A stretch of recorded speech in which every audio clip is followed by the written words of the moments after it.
And Bonds hits one high. Hits it deep. It is out of here. 7:56. Bonds stands alone. He is on top of the all-time home run list.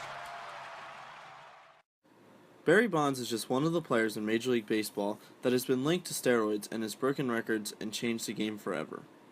There's a period of time spanning from the late 1980s to the early 2000s that is known in baseball as the steroid era. Some of the statistics during this time period are eye-opening. The number of home runs hit increased drastically. As you can see by this chart, the number of home runs hit per 100 at-bats was at an all-time high during the 1990s and the 2000s, during the prime of the steroid era. There is an ongoing debate of the legalization of steroids in baseball, some in favor and some against. Let's take a look at some of those viewpoints in the link to baseball's most sacred aspect, the Hall of Fame. First, in favor of steroid users, and second, against steroid users. Barry Bonds deserves to be a first ballot. This whole idea that you're going to punish him and hold him out.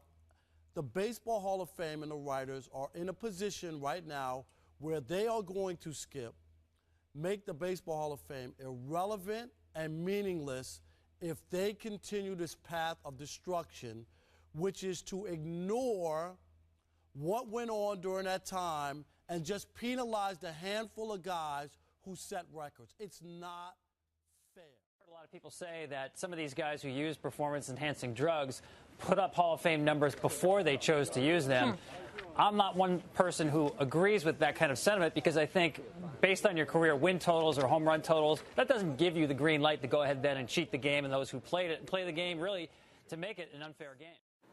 After all of my research, my opinion was unchanged. I believe that there is no room for steroid users in the Hall of Fame. Baseball is a sport that has a certain level of integrity to uphold. Allowing steroid users into the Hall will taint the legacy of the game. The Hall of Fame is filled with the best that baseball has to offer, and if the best baseball has to offer is cheaters, then there's a real problem.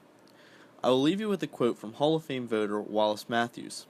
He explains why he will never vote for Barry Bonds, Mark McGwire, Roger Clemens, or anyone else linked with steroids, and he explains further by saying, "No matter how I try to justify it, none of those gentlemen can get past rule number 5, which reads as follows.